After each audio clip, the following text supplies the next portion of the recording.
آپ سے ایک سوال ہے کہ کیا آپ سوچنے سمجھنے کی صلاحیت رکھتے ہیں؟ کیا آپ غور و فکر کی صلاحیت رکھتے ہیں؟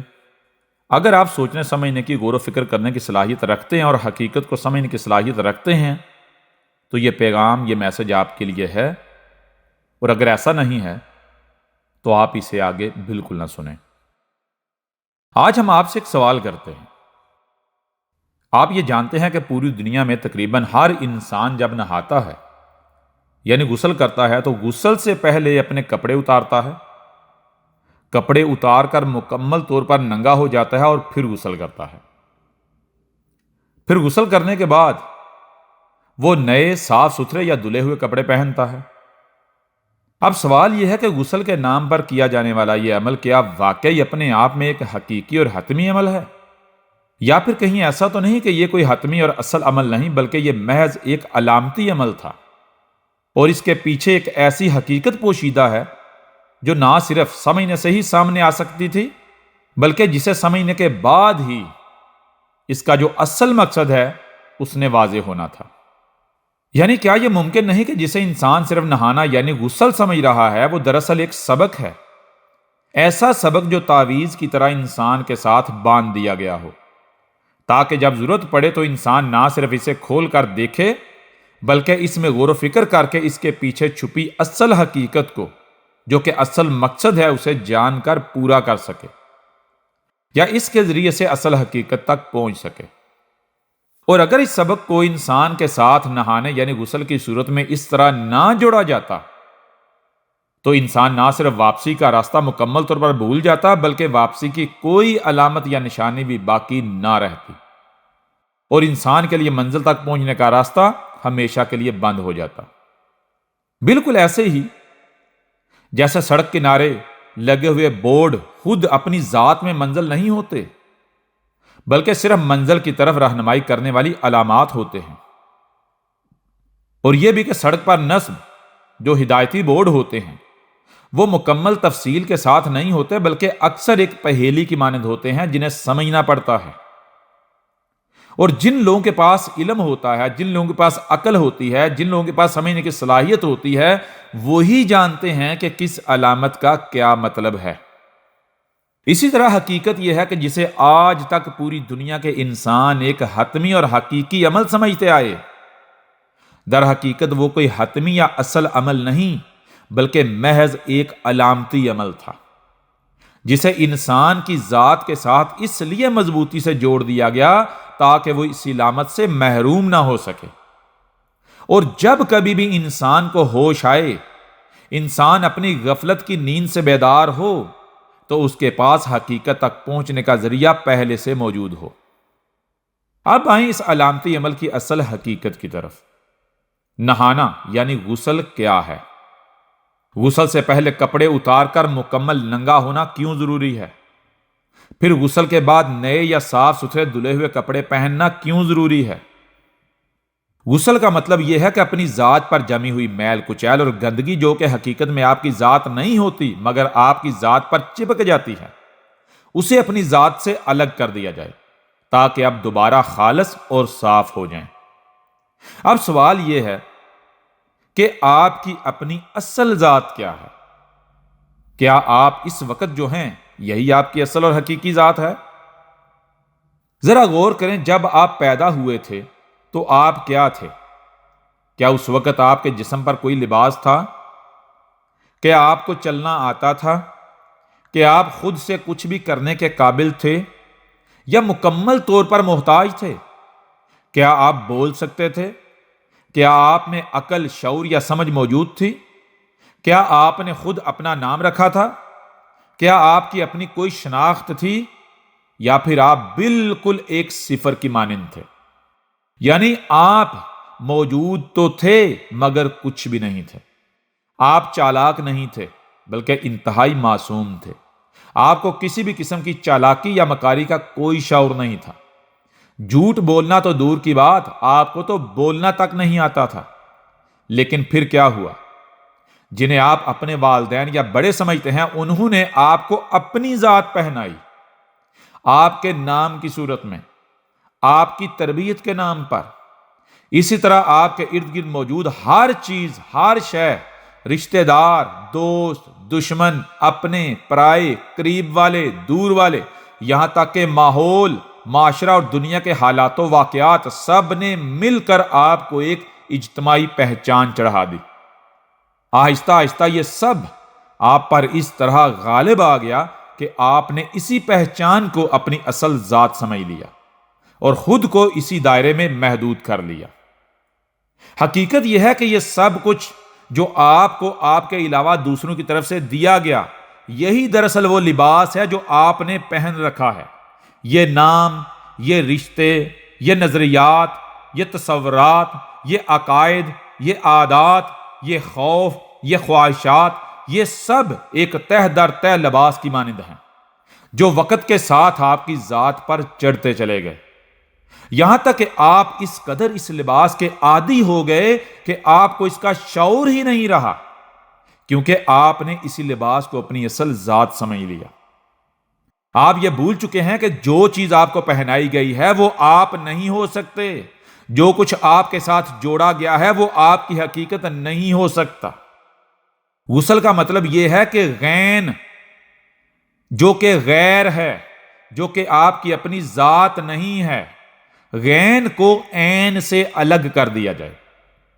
عین جو کہ آپ کی اپنی ذات ہے، غسل یعنی غین کو اپنی ذات جو کہ عین ہے اس سے مکمل طور پر الگ کر دینا، جدا کر دینا، تاکہ آپ دوبارہ خالص اور پاک ہو جائیں، آپ میں کسی بھی قسم کی کوئی ملاوٹ باقی نہ رہے، آپ لا شریک بن جائیں۔ جب آپ پیدا ہوئے تھے تو آپ مکمل طور پر دوسروں کے محتاج تھے۔ اسی محتاجی کے دوران سب نے مل کر آپ کو ایک پہچان پہنا دی، آپ کی کردار سازی کی اور آپ پر ایک ایسا لباس چڑھا دیا جسے آپ نے اپنی ذات سمجھ لیا۔ یہ لباس دراصل دوسروں کے خیالات، ناموں، رشتوں، نظریات، عقائد، خوف اور خواہشات سے بنا ہوا تھا، اور آہستہ آہستہ یہی سب کچھ آپ کی پہچان بن گیا۔ لیکن حقیقت یہ ہے کہ جب تک آپ اس لباس کو پہچان کر اتارتے نہیں، تب تک نہ آپ اس مقصد کو جان سکتے ہیں جس کے لیے آپ اس دنیا میں آئے ہیں، اور نہ ہی اسے پورا کر سکتے ہیں۔ تب تک آپ غسل کے نام پر محض ایک علامتی عمل تو انجام دیتے رہیں گے، لیکن حقیقت میں آپ کا غسل نہیں ہوگا۔ یعنی جب آپ جوان ہو گئے، باشعور ہو گئے، تو اب یہ آپ پر لازم ہو گیا کہ آپ اپنی ذات پر غور کریں، آپ اپنے آپ میں جھانکیں، اپنے آپ سے سوال کریں، کیا یہ واقعی میں ہوں یا یہ سب کچھ وہ ہے جو مجھے دیا گیا ہے؟ کہیں ایسا تو نہیں کہ جیسے پیاز کی پرتیں ہوتی ہیں ویسے ہی آپ پر ایک کے بعد ایک پرت چڑھا دی گئی ہو اور آپ کی اپنی اصل ذات ان پرتوں کے نیچے اس قدر دب گئی ہو کہ آپ خود ہی اپنے آپ کو بھول گئے ہوں، یہاں تک کہ آپ کو یوں محسوس ہونے لگے کہ جیسے آپ کا اپنا الگ سے کوئی وجود ہی نہیں، اور جو کچھ آپ ہیں وہی ہے جو آپ کو دوسروں نے بنا دیا۔ یوں آپ نے اطراف کی طرف سے پہنائے گئے لباس کو ہی اپنی اصل ذات سمجھ لیا، حالانکہ حقیقت اس سے کہیں زیادہ گہری اور مختلف ہے۔ جب آپ اپنی تعمیر خود کرنے کے بجائے دوسروں کے پہنائے ہوئے لباس کو ہی اپنی ذات سمجھ کر زندگی گزارنا شروع کر دیتے ہیں تو اس کا نتیجہ یہ نکلتا ہے کہ آپ بھی وہی کرنے لگتے ہیں جو پہلے سے ہجوم کر رہا ہوتا ہے۔ یعنی آپ اپنی اصل شناخت حاصل کرنے کے بجائے ایک ہجوم کا حصہ بن جاتے ہیں اور اسی ہجوم میں کہیں کھو جاتے ہیں۔ پھر آپ کی زندگی محض نقل بن کر رہ جاتی ہے، سوچ بھی ادھار کی، رستہ بھی ادھار کا، اور مقصد بھی کسی اور کا دیا ہوا۔ اس سب کے دوران آپ اس بات سے مکمل غافل رہتے ہیں کہ آپ کون ہیں، آپ کیا ہیں، آپ کہاں سے آئے ہیں، آپ کو کہاں جانا ہے، اور سب سے بڑھ کر یہ کہ آپ اس موجودہ وقت میں یہاں کیوں آئے ہیں۔ یہ وہ سوالات ہیں جو بنیادی ہیں، اصل ہیں اور سب سے پہلے پوچھے جانے چاہیے، لیکن آپ پوری زندگی ان سے غافل رہتے ہیں، انہیں ٹالتے رہتے ہیں یا کبھی سوچنے کی زحمت ہی نہیں کرتے۔ یہاں تک کہ جب موت سامنے آ کھڑی ہوتی ہے یا آخری وقت قریب آ جاتا ہے تو یہی سوالات یکا یک ذہن میں ابھرتے ہیں، لیکن اس وقت تک وقت گزر چکا ہوتا ہے، زندگی ہاتھ سے نکل چکی ہوتی ہے، اور باقی رہ جاتا ہے تو صرف احساس ندامت، ایک ایسا پچھتاوا جس کا کوئی ازالہ ممکن نہیں رہتا۔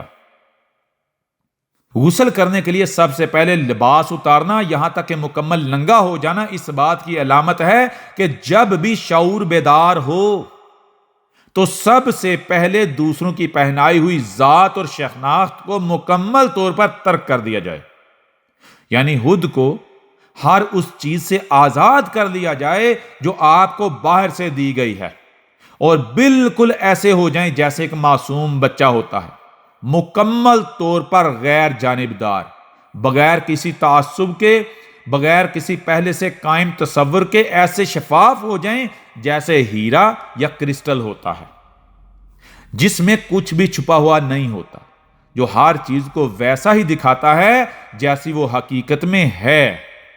اس کے بعد غسل کرنا یعنی اپنی ذات پر جمی ہوئی میل کچیل اور گندگی کو دھونا، جو دراصل ذہن کے گوشوں میں چھپے ہوئے عقائد و نظریات، تصورات، تعصبات اور ہر قسم کی جانبداری کی صورت میں موجود ہوتی ہے۔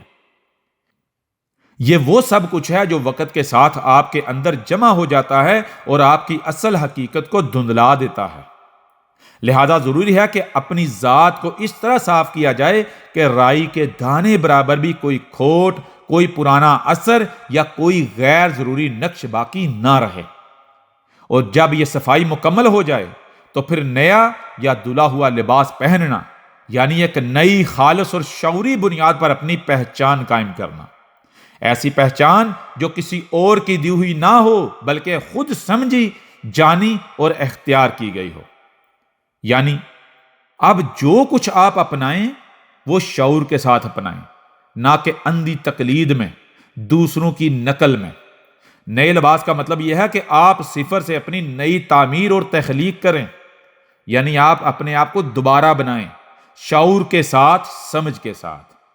وہ نام جو آپ کو دوسروں نے دیا تھا، اگر وہ آپ کی حقیقی ذات کی نمائندگی نہیں کرتا تو آپ شعوری طور پر اپنے لیے نیا نام منتخب کریں۔ اسی طرح اپنی چاہتوں اور ناپسندیدگیوں کو، صحیح اور غلط کے پیمانوں کو، اپنے فیصلوں کو، یعنی اپنی پوری شخصیت کو ہر سطح پر از سر نو ترتیب دیں۔ یہ ایک ایسا عمل ہے جس میں آپ خود کو دوبارہ تخلیق کرتے ہیں، اندھی تقلید سے ہٹ کر اور مکمل شعور کے ساتھ۔ اور اس کے برعکس دھلا ہوا لباس، صاف اور اجلا لباس پہننے کا مطلب یہ ہے کہ کیا پہلے سے کوئی ایسی ذات موجود ہے جو ایک کامل نمونہ ہو؟ کیا کوئی ایسی شخصیت ہے جسے دیکھ کر یہ محسوس ہو کہ وہی آپ کی منزل ہے، کہ آپ کو اس جیسا بن جانا چاہیے؟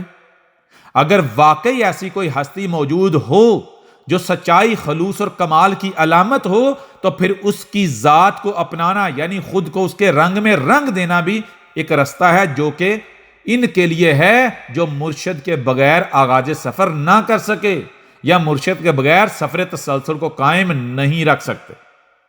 لیکن یہاں یہ واضح رہے، ایسا نہیں کہ دوسرے آپ کو بتائیں گے کہ ایسی شخصیت، ایسی ذات کیا ہے جو آپ کے لیے عملی نمونہ ہے، جس میں آپ نے خود کو ضم کرنا ہے، جس کی ذات کو آپ نے پہنانا ہے، بلکہ آپ کو دیکھنا ہے کہ کیا آپ کے وقت میں کوئی ایسا موجود ہے۔ آپ کا عقل و شعور اس بات کی گواہی دیتا ہے۔ اگر ایسا ہے تو وہ ہستی، وہ ذات آپ کے لیے ایک نیا دھلا ہوا اجلا لباس ثابت ہوگی۔ لیکن یہاں بھی شرط یہی ہے کہ یہ انتخاب شعور کے ساتھ ہو، اندھی تقلید کے طور پر نہیں۔ آپ سمجھ کر اپنائیں، جان کر اپنائیں، نہ کہ صرف اس لیے کہ باقی سب ایسا کر رہے ہیں۔ یعنی چاہے آپ خود کو از سر نو تخلیق کریں یا کسی کامل نمونے کو اپنا لیں، دونوں صورتوں میں بنیاد شعور، سمجھ اور سچائی ہونی چاہیے۔ جب تک انسان اپنا پرانا لباس نہیں اتارتا اور غسل کر کے نیا شفاف اور صاف لباس نہیں پہنتا، تب تک وہ اپنی موجودگی کے حقیقی مقصد سے غافل ہی رہتا ہے، چاہے وہ کتنے ہی بڑے بڑے دعوے کیوں نہ کرتا پھرے۔ بالکل اسی طرح جیسے ایک چھری جس کی دھار مکمل ختم ہو چکی کیا وہ واقعی چھری رہ جاتی ہے یا پھر وہ محض ایک داتی ٹکڑا بن کر رہ جاتی ہے جو اپنی تخلیق کے اصل مقصد یعنی کاٹنے سے ہی محروم ہو جاتی ہے؟ جب تک اسے دوبارہ دھار نہ دی جائے، جب تک اسے تیز نہ کیا جائے، وہ اپنی حقیقت اور مقصد دونوں سے دور اور غافل رہتی ہے۔ بظاہر وہ چھری نظر آتی ہے، لیکن حقیقت میں وہ چھری نہیں ہوتی، وہ چھری نما محض ایک داتی ٹکڑا رہ جاتی ہے۔ اسی طرح انسان بھی جب تک اپنی اصل کو واپس حاصل نہیں کرتا، تب تک وہ اپنی حقیقت سے کٹا ہوا رہتا ہے۔ اسے نہیں علم ہوتا کہ اس کی موجودگی کا اصل مقصد کیا ہے، وہ کون ہے، وہ کیا ہے، وہ یہاں کیوں آیا، کس مقصد کے لیے آیا، کہاں سے آیا، کیا کرنے آیا اور اس نے کہاں جانا ہے۔ بالکل ایسے ہی جب انسان دوسروں کے پہناوے یا لباس کو ہی اپنی ذات سمجھ کر جیتا ہے تو وہ ہجوم کا حصہ بن جاتا ہے۔ وہ اسی ہجوم میں بٹکتا رہتا ہے، اسی کے ساتھ جیتا ہے اور اسی سے توقع رکھتا ہے۔ لیکن ہجوم انسان کو کیا دیتا ہے؟ ہجوم انسان کو سوائے ذلت کے، سوائے الجھن کے، سوائے بے چینی اور بے سکونی کے کچھ نہیں دیتا۔ ہجوم انسان کو واضح نہیں کرتا بلکہ مزید الجھا دیتا ہے۔ ہجوم انسان کو سچ کا سامنا کرنے کے بجائے سچ سے ڈراتا ہے، خوف دلاتا ہے، پابندیاں لگاتا ہے، سوال کرنے سے منع کرتا ہے، عقل و شعور کی طرف جانے سے روکتا ہے، اور انسان اسی ہجوم میں پناہ لیتا رہتا ہے۔ وہ خود کو جھوٹی تسلیاں دیتا رہتا ہے کہ وہ اکیلا نہیں، اکثریت بھی ویسی ہے، یا وہ خود اکثریت جیسا ہے۔ لہذا اگر کچھ غلط ہو بھی رہا ہے تو وہ تنہا نہیں ہوگا بلکہ اکثریت کے ساتھ ہے، یا اکثریت اس کے ساتھ ہے، وہ اسی اکثریت کا حصہ ہے۔ لیکن وہ یہ بھول جاتا ہے کہ جب بھی تکلیف آتی ہے تو تکلیف تقسیم نہیں ہوتی، تکلیف مشکل ہجوم پر تقسیم نہیں ہوتی، بلکہ ہر انسان کو اپنی تکلیف کا سامنا خود کرنا پڑتا ہے۔ ایسا انسان جو اپنی ذات کی تخلیق نہیں کرتا بلکہ دوسروں کے پہنائے ہوئے لباس کو ہی اپنی پہچان سمجھ کر جیتا رہتا ہے، وہ حقیقت میں بشر نہیں رہتا بلکہ محض ایک بشری لباس میں قید وجود بن جاتا ہے۔ وہ اپنی اصل کے الٹ ہو جاتا ہے، ایک ایسی کیفیت میں جہاں ایک ہی لفظ ایک طرف سے کچھ اور دوسری طرف سے کچھ اور نظر آتا ہے، بالکل ایسے ہی جیسے GOD گاڈ کو اگر الٹ دیا جائے تو ڈاگ بن جاتا ہے۔ یعنی اگر انسان اپنی ذات کو شعور کے ساتھ تخلیق کرے، اپنی اصل کو پہچانے تو وہ بلندی کی طرف جاتا ہے، وہ گاڈ بن جاتا ہے، وہ گاڈ بننے کی طرف سفر کرتا ہے۔ لیکن اگر وہی انسان دوسروں کی دی ہوئی اجتماعی پہچان کو ہی اپنی ذات مان لے تو وہ اپنی حقیقت کے الٹ ہو جاتا ہے، وہ گاڈ نہیں بلکہ ڈاگ بن جاتا ہے۔ اب یہ فیصلہ آپ نے کرنا ہے اور یہ اختیار آپ کے پاس ہے کہ آپ گاڈ بننے کی طرف سفر کرتے ہیں یا پھر ڈاگ بننے کی طرف سفر کرتے ہیں۔ اب یہ فیصلہ آپ نے کرنا ہے کہ آپ نے دوسروں کی پہنائی ہوئی اجتماعی پہچان کو ہی اپنی ذات مان کر چلنا ہے یا پھر خود شناسی کو ترجیح دینی ہے، اپنی ذات کی تعمیر و تخلیق خود کرنی ہے، اپنے آپ کو زیرو سے، صفر سے، نئے سرے سے تخلیق کرنا ہے۔ اگر آپ دوسروں کی پہنائی ہوئی پہچان کو ہی اپنی ذات مان کر چلتے ہیں تو اس کا نتیجہ یہ نکلتا ہے کہ جیسے ہر انسان مصیبتوں، پریشانیوں، تکالیف کا سامنا کر رہا ہے اور اسے قدم قدم پر پچھتاوے کا سامنا ہو رہا ہے، بالکل آپ کے ساتھ بھی وہی ہوتا رہے گا۔ آپ کبھی بھی اپنی حقیقت کو نہیں پہچان پائیں گے، آپ اس کھیل میں، اس چکر میں پھنسے رہیں گے۔ اب یہ فیصلہ آپ نے کرنا ہے۔ اب اپنی تخلیق کے سفر میں، اپنے آپ کو از سر نو تخلیق کرنے، اپنی تعمیر کے سفر میں اگر آپ احمد عیسیٰ کا ساتھ چاہتے ہیں تو احمد عیسیٰ کے ساتھ بنے رہیں۔